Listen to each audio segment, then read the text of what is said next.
Hello friends, आइए आज number system के एक सबसे महत्वपूर्ण सवाल जो गुणनखंड से संबंधित है जानते हैं कि किसी भी नंबर में कुल कितने गुणनखंड होते हैं, इसको कैसे निकालते हैं। इस तरह के सवाल अक्सर कंपटीशन एग्ज़ाम में पूछे जाते हैं। तो आइए आज दो एग्जाम्पल के माध्यम से हम समझने का प्रयास करेंगे कि बड़े से बड़े नंबर का हम कुल गुणनखंड कैसे निकाल पाएंगे। जैसे आपके सामने दिख रहा है कि 100 के सभी गुणनखंडों की संख्या निकालें, ये सवाल है। तो आपको ध्यान रखना ये है कि सबसे पहले 100 जो है 100, इस 100 को हम क्या करेंगे, प्राइम फैक्टर में तोड़ लेंगे। अभाज्य गुणनखंड इसका पहले निकालेंगे, जैसे आप निकालते हैं, जैसे मैंने निकाला है। 100 को सबसे पहले 2 से लगाया तो 50 मरतबे कटा, फिर 50 को 2 से लगाया तो 25 मरतबे कटा, फिर 25 को 5 से लगाया तो 5 मरतबे कटा, और 5 को फिर 5 से लगा दिया तो 1 मरतबे कट गया। यानी आप यूँ कहें तो 100 को हम लिख सकते हैं 2 गुने 2 गुने 2 गुने 5 गुने 5। 100 को हम लिख सकते हैं 2 गुने 2 गुने 5 गुने 5। यानी दूसरे शब्दों में कहें तो आप बोल सकते हैं कि 2 का पावर 2 और 5 का पावर 2। यानी कि इसमें 2 जो है वो 2 बार है और 5 भी जो है 2 बार है।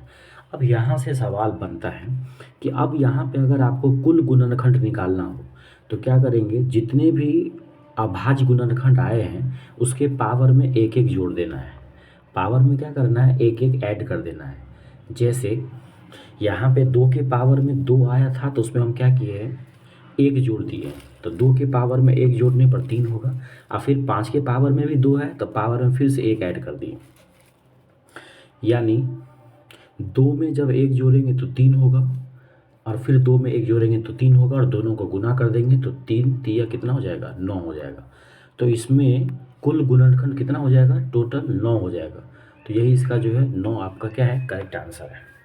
अब कहेगा सर ये 9 है कौन कौन से, तो चले एक में तो हम आपको गिन के भी दिखा देते हैं। 100 का देखिए कुल 9 गुणनखंड कौन कौन सा है। एक तो गुणनखंड 1 है 100 का। 100 का पहला गुणनखंड 1 हो जाएगा, दूसरा 2 है, तीसरा 4 है, 5 है, 10 है, 20 है, 50 है, 100 है और 25 है। इस सब को गिनिएगा तो टोटल 9 हो जाएगा। यानी 100 के कुल 9 गुणनखंड है जो इस प्रकार से है। अब कहेगा ये गुणनखंड होते क्या है, तो ये तो आपको पहले से ही पता होगा कि गुना में कितने खंड किए जा सकते हैं, गुना कर करके। तो ये 100 के टोटल 9 गुणनखंड हो गए, जो कैसे निकालना था ये मैंने आपको दिखा दिया। आइए एक और सवाल के माध्यम से समझने का प्रयास करते हैं। जैसे अगला सवाल है 324 के सभी गुणनखंडों को निकालें। यानी 324 में कुल कितने गुणनखंड हैं, चाहे सम हो, विषम हो, भाज्य हो, अभाज्य हो, टोटल गुणनखंड की बात हो रही है। तो सबसे पहला काम मेरा क्या है, सबसे पहला काम है मेरा कि 324 का हम क्या करेंगे, अभाज्य गुणनखंड निकालेंगे। जैसे आप निकालते हैं लघुत्तम के माध्यम से। 324 को क्या किया, हम 2 से लगाएं तो 162 मरतबे, फिर 162 में 2 से लगाएं तो 81, फिर 81 में 3 से लगाएं तो 27, और फिर 27 में 3 से लगाएं तो 9, और 9 में 3 से लगाएं तो 3, और 3 में फिर 3 से लगा दें तो 1। यानी आप कह सकते हैं कि जो 324 है, जो 324 है, जो 324 है उसको आप लिख सकते हैं 2 गुने 2 गुने 3 गुने 3 गुने 3 गुने 3। यानी 2 कितनी बार आया है 324 में, 2 बार आया है, और 3 कितनी बार आया है 324 में, 4 बार आया है। अब बारी आती है कुल गुणनखंड की। तो आप जानते हैं कुल गुणनखंड कैसे निकालते हैं, पावर में एक जोड़ देना है। क्या करना है, जो भी पावर होगा उसमें एक ऐड कर देना है। ठीक है, पावर में एक ही क्या करना है, जोड़ते जाना है। तो 2 के पावर 2 था तो 2 में एक जोड़ दिए तो कितना हो गया, 3 हो गया। और 3 के पावर में 4 था, देखिए सबसे पहले 2 के पावर में 2 था तो एक ऐड कर दिए तो 2 + 1। 3 के पावर में 4 था तो 4 में एक ऐड कर दिए तो 4 + 1। पावर में एक एक जोड़ते जाना है। तो पावर में एक जोड़ेंगे तो 2 में एक जोड़ेंगे तो 3, और 4 में एक जोड़ेंगे तो 5। तो 3 गुने 5 यानी कि 15। तो इसका जो कुल आंसर हो जाएगा कितना हो जाएगा, 15 हो जाएगा। इसका कुल आंसर कितना हो जाएगा, 15 हो जाएगा। उम्मीद करते हैं ये बात आप लोग को समझ में आ गई होगी। तो ये तो थे कि गुणनखंड कैसे निकालते हैं। किसी भी नंबर में कुल कितने गुणनखंड होंगे, इसको निकालने के लिए नंबर को पहले क्या करेंगे, अभाज्य गुणनखंड में तोड़ लेंगे और जितने भी अभाज्य गुणनखंड होंगे उसको पावर में सेट कर देंगे और कुल गुणनखंड निकालने के लिए पावर में एक एक जोड़ करके गुना कर देंगे। उम्मीद करते हैं ये वीडियो गुणनखंड निकालने वाली आपको समझ में आई होगी। मिलते हैं अगले वीडियो में जिसमें हम सम गुणनखंड, अभाज्य गुणनखंड ये सब देखेंगे। मिलते हैं अगले वीडियो में, तब तक नमस्कार। नमस्कार दोस्तों, आइए नंबर सिस्टम के कुछ और महत्वपूर्ण सवालों में आज हम जानेंगे कि सम गुणनखंड कैसे निकालते हैं। इससे पहले वाले वीडियो में आपने देखा था कि किसी भी संख्या में कुल कितने गुणनखंड होते हैं, इसको कैसे निकाला जाता है। अब कई बार सवाल पूछ देता है कि कुल गुणनखंडों में सम गुणनखंड कितने हैं, ये बताइए। तो हम सेम पुराने सवाल का जो एग्जाम्पल था, एग्जाम्पल 100 नंबर वाला, उसी 100 को हम इसमें भी इंक्लूड करते हुए आपको बताएंगे कि सम गुणनखंड कैसे निकालेंगे। गुणनखंड का कोई भी सवाल हो, सबसे पहले आप क्या करेंगे, उसका अभाज्य गुणनखंड निकालेंगे। तो जैसे मैंने 100 का अभाज्य गुणनखंड निकाला है, पहले 2 से लगाया तो 50 मरतबे लगा, फिर 2 से लगाया तो 25 मरतबे, 25 में 5 से लगाया 5 मरतबे, और 5 में फिर 5 से लगाया तो 1 मरतबे लग गया। अब आप देखेंगे कि 100 को आप लिख सकते हैं 2 गुने 2 गुने 5 गुने 5। 100 को आप क्या लिख सकते हैं, 2 गुने 2 गुने 5 गुने 5। यानी 100 में जो है 2 के पावर 2 है और 5 के पावर 2 है। यानी 100 में 2 गो 2 है और 2 गो 5 है। अगर यहाँ पे बोलता कुल गुणनखंड कितना है, तो पावर में एक एक जोड़ देते, तो 2 में 1 जोड़ते तो 3 होता और 2 में फिर 1 जोड़ते तो 3 होता, यानी 3 तिया 9 हो जाता कुल गुणनखंड बोलता तो। लेकिन यहाँ पे हमको क्या बोला है कि कुल गुणनखंड नहीं, सम गुणनखंड कितने हैं। सम गुणनखंड का मतलब हुआ जो 2 से कट जाता हो। तो इस प्रकार के सवाल में आप क्या करेंगे, सम गुणनखंड पूछेगा तो सबसे पहले 2 एक बाहर निकाल देंगे, क्योंकि जानते हैं कि 2 एक बाहर रहेगा तो 2 को किसी भी नंबर से गुना करने पर वो सम ही हो जाएगा। तो यहाँ पे देखिए, जो 2 के पावर 2 था, यानी 2 को जो 2 था उसमें से हम क्या किए हैं, एगो 2 को बाहर निकाल लिए हैं। एगो 2 को बाहर निकाल लिए इसलिए ताकि ब्रैकेट के अंदर जो भी नंबर बचेगा वो सब क्या होगा, सम संख्या ही हो जाएगा। तो 2 के पावर में 2 गो था, एगो 2 बाहर निकाल लिए तो एगो 2 बचेगा अंदर में। 5 में कोई छेड़छाड़ नहीं हुआ है तो 5 के पावर 2 ज्यों का त्यों रहेगा।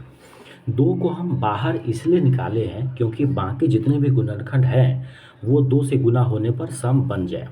तो अब आपको क्या करना है, ब्रैकेट के अंदर जो संख्याएं हैं, जो पावर्स हैं, उसमें क्या करना है आपको, कुल गुणनखंड उसका निकाल देना है। इसके अंदर में जो कुल गुणनखंड आएगा वही सम गुणनखंड भी हो जाएगा, क्योंकि बाहर में एक 2 है। तो अंदर में आप क्या देख रहे हैं, ब्रैकेट के अंदर में पावर 1 है तो 1 में 1 जोड़ दिए, फिर पावर 2 है तो 2 में 1 जोड़ दिए। तो अब देखिए 1 में 1 जोड़ने पर कितना हो गया, 1 में 1 जोड़ने पर हो गया 2 और 2 में 1 जोड़ने पर हो गया कितना, 3। तो 2 तिया कुल कितने हो गए, 6 हो गए। यानी 100 के अंदर टोटल 6 ऐसे गुणनखंड है जो क्या है, पूर्ण वर्ग है। क्या है, पूर्ण वर्ग है, सॉरी पूर्ण वर्ग नहीं, वो क्या है, सम है, गलती भुला गया। 100 के अंदर 6 ऐसे संख्याएं हैं जो क्या है, सम है। सम है बोले तो 2 से कटने वाला है। अब यहाँ पे इसको चाहे तो आप एक और तरीका से बना सकते हैं कि सवाल था कि 100 में कुल कितने ऐसे गुणनखंड हैं जो 2 से कटने वाले हैं, सम है। तो सबसे पहले आप क्या कीजिए, सबसे पहले आप 100 का निकाल लीजिए गुणनखंड, यानी अभाज्य गुणनखंड। तो 2 गो 2 आएगा और 2 गो 5 आएगा, एगो 2 को बाहर निकाल लीजिए। सम बोलेगा तो एगो 2 बाहर निकाल लेंगे, बाकी ब्रैकेट के अंदर बच जाएगा 2 गुने 5 गुने 5। अब वही बात है कि ब्रैकेट के बाहर एगो 2 रहेगा ताकि सम बनाएगा, ब्रैकेट के अंदर 2 के पावर 1 हो जाएगा, 5 के पावर 2 हो जाएगा। अब क्या करना है, उसको सम गुणनखंड निकालने के लिए जो ब्रैकेट के अंदर बचा हुआ है, ब्रैकेट के अंदर में जो पावर्स है उसमें एक एक जोड़ देंगे। जैसे कुल गुणनखंड निकालते हैं तो 1 के पावर 1 करेंगे और 2 के पावर 1 करेंगे, तो 1 और 1 हो जाएगा 2 और 2 1 हो जाएगा 3, 3 दूना 6 हो जाएगा।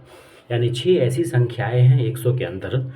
100 के अंदर 6 ऐसी गुणनखंड है जो क्या है, 2 से कटने वाली है। 2 से कटने वाली को ही क्या बोलते हैं हम लोग, सम बोलते हैं।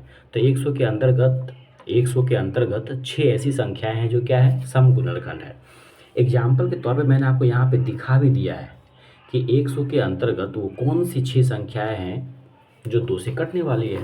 तो 100 के 100 में देखिए, 1 होता है गुणनखंड, 2 होता है गुणनखंड, 4 होता है, 5 होता है, 10, 20, 25, 50, 100, ये सब के सब क्या है? ये सब के सब 100 के क्या है? गुणनखंड है। अब उस 100 के गुणनखंड में देखिए 6 संख्या है, कौन कौन? 2 है, 4 है, 10 है, 20 है, 50 है, 100 है। यानी 1, 2, 3, 4, 5, 6, 6 ऐसी संख्या है जो 2 से कटने वाली है। तो उम्मीद करते हैं ये बात आपको समझ में आई होगी। अगर नहीं आई है तो एक और एग्जाम्पल से हम समझते हैं। अगला सवाल है कि 324 के सभी सम गुणनखंड निकालें। यहाँ भी वही सवाल है। यहाँ भी क्या करना है? 324 में जो सम गुणनखंड है वो आपको बताना है। तो कुछ भी पूछे आप, सबसे पहले क्या करेंगे? 324 का 324 का क्या करेंगे आप? अभाज्य गुणनखंड निकालेंगे। 324 का क्या करना है? अभाज्य गुणनखंड आपको निकाल देना है। जैसे 2 से पहले क्या कीजिए आप? 2 से लगा दिए। पहले क्या किया गया है? 2 से लगाएं तो 162, फिर लगाएं 2 से 81, फिर लगाएं 3 से 27, फिर 3 से 9, फिर 3 से 3 और फिर 3 से 1। यानी 324 को आप लिखेंगे तो 2 गुने 2 गुने 3 गुने 3 गुने 3 गुने 3, यानी 324 के अंतर्गत 324 के अंदर देखा जाए तो 2 गो 2 है और 4 गो 3 है। 324 का जो गुणनखंड निकाला गया है तो क्या देखें आप? 324 के अंदर 2 गो 2 है और 4 गो 3 है। अब आपको अगर कुल गुणनखंड निकालना होता तो सीधे पावर में एक एक जोड़ देते, लेकिन यहाँ पे क्या करना है? गुणनखंड निकालना है लेकिन सम निकालना है। तो सम गुणनखंड जब भी निकालना हो तो ध्यान रखना है कि एगो दू को क्या करना है? बाहर रख लेना है। एगो दू को बाहर रख लेंगे इसीलिए ताकि ब्रैकेट के अंदर जो भी अंक होंगे वो बाहर वाले दू से गुना होकर के सम बन जाएंगे। देखो एक विषम है ना, एक को बाहर वाले दू से गुना करो, 1 दूना 2 सम हो जाएगा। अंदर मान लो 3 है, बाहर वाले दू से गुना करो, 3 दूना 6 सम हो जाएगा। तो बाहर 2 इसीलिए रखा गया है क्योंकि अंदर जो भी संख्याएं हैं सबको वो सम बना देगा। तो अंदर बचता है एगो दू और अंदर बचता है कितना? 4 गो 3।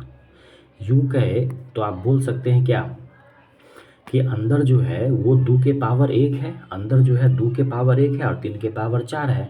आप जानते हैं गुणनखंड, कुल गुणनखंड कैसे निकाला जाता है? तो कुल गुणनखंड जब भी निकालना हो तो आप क्या करेंगे? पावर में एक एक जोड़ देंगे।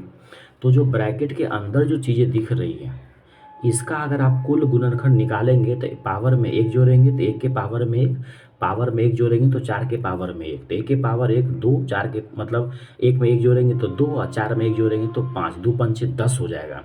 ये 10 जो है वो क्या है? कुल गुणनखंड के साथ साथ सम गुणनखंड भी है क्योंकि ब्रैकेट के बाहर एक 2 ऑलरेडी मौजूद है। तो उम्मीद करते हैं ये बात आपको समझ में आ गया होगा कि सम गुणनखंड जब भी निकालना हो तो सबसे पहले अभाज्य गुणनखंड निकाल के और एगो दू को बाहर कर लेंगे, बाकी सबको पावर में अंदर छोड़ देंगे। ब्रैकेट के अंदर में जितनी भी संख्याएं हैं उसका कुल गुणनखंड निकाल लेंगे तो बाहर में 2 होने की वजह से अंदर वाले कुल गुणनखंड ही क्या हो जाएगा? सम गुणनखंड हो जाएगा। उम्मीद करते हैं ये बात आपको समझ में आई होगी। कोई भी डाउट हो तो आप हमें कमेंट जरूर करें। मिलते हैं अगले वीडियो में, तब तक के लिए नमस्कार। आइए नंबर सिस्टम के एक और महत्वपूर्ण सवालों के साथ हम अपने इस वीडियो की शुरुआत करते हैं। पिछले 2 वीडियो में आपने गुणनखंड से संबंधित कई सवालों को देखा है और उम्मीद करते हैं कॉन्सेप्ट आपका क्लियर हुआ होगा। आज हम देखते हैं कि विषम गुणनखंडों की संख्या कैसे निकालते हैं। इससे पहले के वीडियो में आपने देख लिया था कि सम गुणनखंड कैसे निकालते हैं, कुल गुणनखंड कैसे निकाला जाता है। अब हम इस वीडियो में जानेंगे कि किसी भी संख्या में कितने विषम गुणनखंड हो सकते हैं, इसको निकालना है। जैसे सवाल है 100 के सभी विषम गुणनखंडों की संख्या निकालें। पहली बात तो गुणनखंड संबंधित कोई भी सवाल होगा उसको पहले हम अभाज्य गुणनखंड में जोड़ लेंगे। जो प्राइम फैक्टर होता है अभाज्य गुणनखंड में तोड़ लेंगे। जैसे मैंने 100 को यहाँ पे तोड़ के दिखाया है। 100 का गुणनखंड में क्या आता है? 2 गो 2 आता है और 2 गो 5 आता है। यूँ कहे तो 2 के पावर 2 और 5 के पावर 2 हो जाएगा 100 का अभाज्य गुणनखंड। अब आपको ध्यान देना है कि यहाँ पे आपको निकालना क्या है? तो यहाँ पे आपको निकालना है विषम गुणनखंड। जब भी विषम गुणनखंड की बात हो तो वहाँ पे हम जो गुणनखंड आप निकाले हैं उसमें जो सम वाला बेस होगा उसको छोड़ देना है, यानी विषम वाला नंबर ही लेना है। तो 2 के पावर जो 2 दिख रहा है यहाँ पे ये तो सम है, सम के ऊपर में पावर लगा हुआ है तो इससे हमको कोई मतलब नहीं है। एक बार फिर से समझिए, जब हमको विषम निकालना होगा, विषम गुणनखंड, तो जो भी गुणनखंड आएगा, जैसे हम 2 के पावर में 2 और 5 के पावर में 2 लाए हैं, तो 2 के पावर में 2 और 5 के पावर में 2 यानी 2 प्रकार का गुणनखंड है, एगो 2 है एगो 5 है, जिसमें 2 जो है वो क्या है, सम संख्या है। तो इस 2 को क्या करना है, छोड़ देना है, केवल हमको 5 वाले से मतलब है। तो एक ही नंबर हो गया क्या, एक ही गुणनखंड हमको आ गया 5 के पावर में 2। अब इसी में इसी का निकाल देंगे कुल गुणनखंड, तो यही कुल गुणनखंड हो जाएगा कुल विषम गुणनखंड। तो जानते हैं पावर में 2 है तो 2 में 1 जोड़ देंगे, तो 2 में 1 जोड़ने पर क्या हो जाएगा, 3 हो जाएगा। तो यानी कि इसमें क्या हो जाएगा, इसका आंसर हो जाएगा 3। यानी 100 के अंतर्गत 3 ऐसी संख्याएं हैं जो क्या है, विषम गुणनखंड है। ये 3 कहाँ से आया, तो 5 के पावर में जो 2 है, इसी 2 में क्या किए हैं, 1 ऐड किए हैं, क्योंकि कुल गुणनखंड निकालने के लिए पावर में 1 जोड़ के गुना करते हैं। तो यहाँ पे 2 ही प्रकार का आधार था, एगो 2 एगो 5, जिसमें 2 क्या है, सम है, निकालना हमको क्या था, विषम, इसीलिए 2 को छोड़ दिए। आइए एक और सवाल के माध्यम से समझते हैं। अगला सवाल है 216 के सभी विषम गुणनखंड निकालें। सबसे पहले क्या करना है, 216 का क्या करेंगे हम, प्राइम फैक्टराइजेशन कर लेंगे, यानी 216 का अभाज्य गुणनखंड निकालेंगे। जैसे यहाँ पे निकाल के आपको दिखाया गया है, यहाँ पे निकाल के दिखाया गया है, यहाँ पे देखिए 216 का जो है निकाले हैं, तो 2 2 2 3 3 3, यानी कि 2 के पावर में 3 और 3 के पावर में 3 होता है 216 का अभाज्य गुणनखंड। अब यहाँ पे देखना है कि हमको अभाज्य गुणनखंड के साथ साथ क्या करना है, विषम भी निकालना है।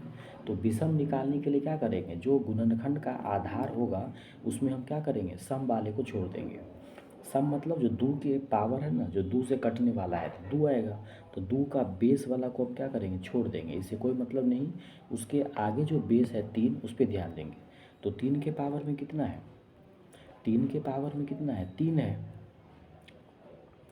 तो 3 के पावर में 3 है, इसी का क्या करेंगे, हम कुल गुणनखंड निकाल देंगे। तो कुल गुणनखंड निकालने के लिए पावर में 1 ऐड करते हैं, तो 3 के पावर में 1 जोड़े हैं, ये जो 3 दिख रहा है ये बेस वाला 3 नहीं है, पावर वाला 3 है। उस 3 में 1 जोड़ के कितना हो जाएगा, 4। तो यानी 216 में 4 ऐसे गुणनखंड है जो क्या है, विषम है। 216 के अंतर्गत 4 ऐसे गुणनखंड जो क्या हो जाएंगे, विषम हो जाएंगे। कैसे करना है, गुणनखंड निकालेंगे, आप विषम निकालते समय क्या करेंगे, सम वाला जो गुणनखंड होगा उसको छोड़ देंगे। यानी जो सम के पावर में होगा ना, जैसे 2 है, उसके पावर वाले को छोड़ देंगे, यानी 2 वाले को हटा देना है। एक और सवाल से समझिए। अगला सवाल है 300 के सभी विषम गुणनखंड निकालें। तो सबसे पहले क्या करना है, 300 का निकाल लेंगे प्राइम यानी अभाज्य गुणनखंड। तो 300 क्या हो जाएगा, 2 गुने 2 गुने 3 गुने 5 गुने 5। अब क्या करेंगे, 2 के पावर में 2 है, 3 के पावर में 1 है और 5 के पावर में 2 है। अब आपको निकालना क्या है, अब आपको निकालना है विषम।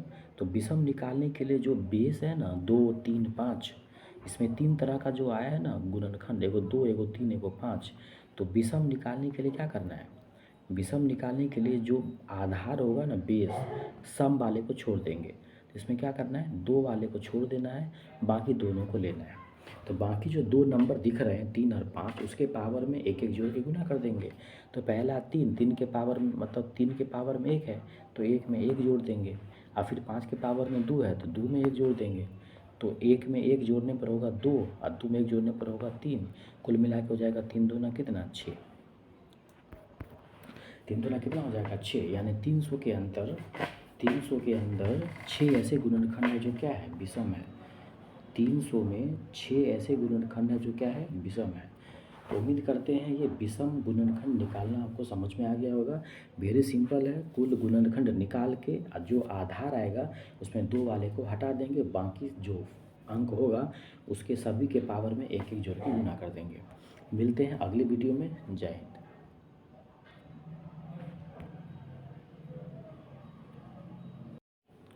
इससे पहले के वीडियो में आपने देखा था कि विषम गुणनखंड कैसे निकाला जाता है।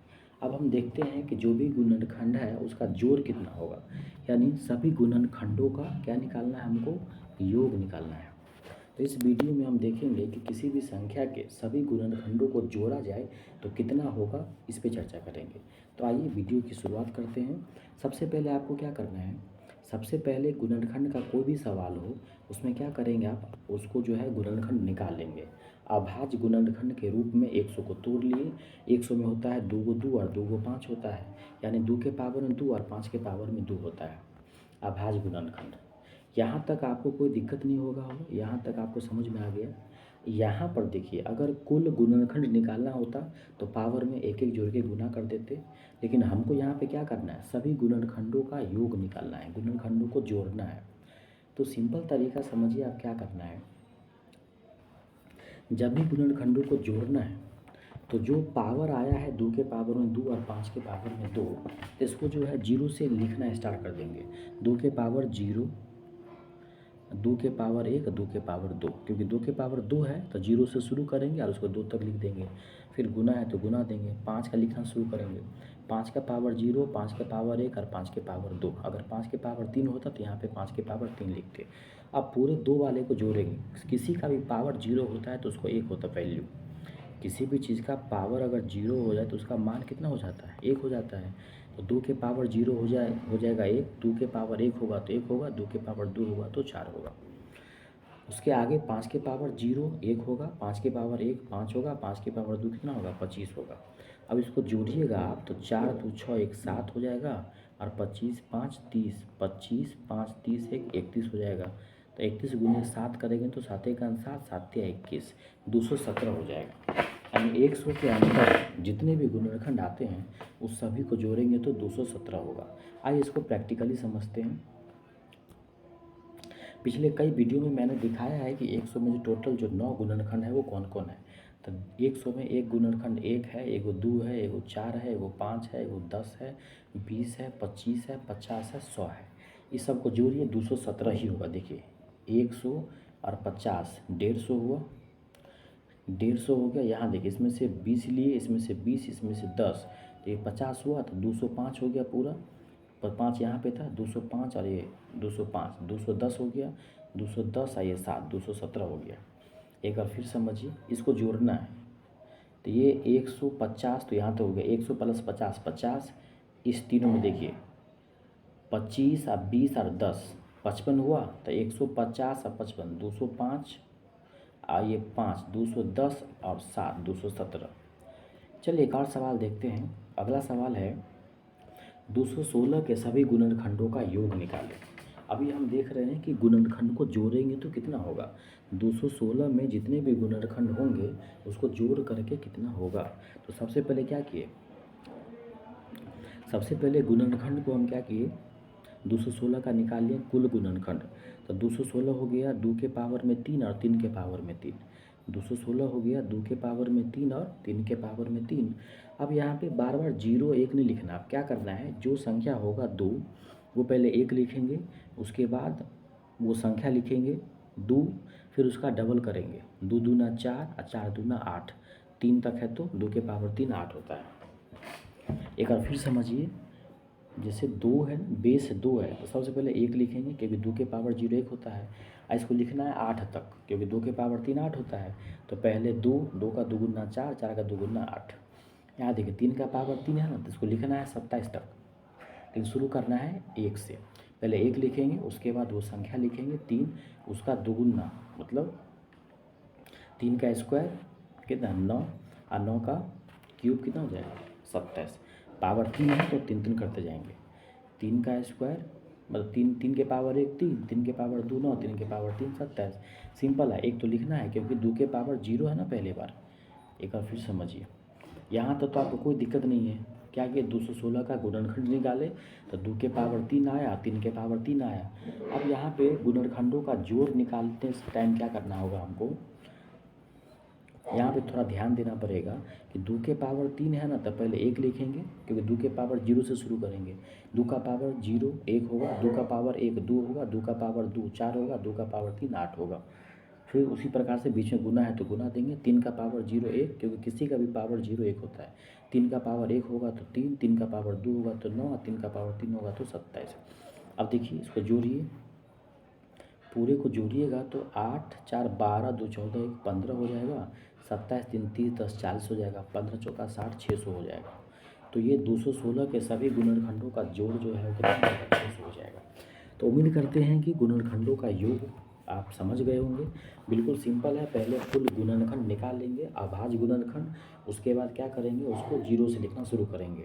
जैसे यहाँ पे 2 के पावर में 3 आया है तो 2 के पावर 0 लिखेंगे, 2 के पावर 1 लिखेंगे, 2 के पावर 2 लिखेंगे, 2 के पावर 3 लिखेंगे। उसी सब को हम चेंज किए हैं। जैसे यहाँ देखिए 2 के पावर 0 हो जाएगा तो कितना हो जाएगा, 1 हो जाएगा, 2 के पावर 1 हो जाएगा तो 2 हो जाएगा, 2 के पावर 2 हो जाएगा तो 4 हो जाएगा, और 2 के पावर 3 8 होता है। ऐसे करके 3 का भी लिख देंगे, फिर जोड़ लेंगे और गुना कर देंगे, बीच में गुना है तो मिलते हैं फिर किसी अगले वीडियो में। तब तक के लिए जय हिंद।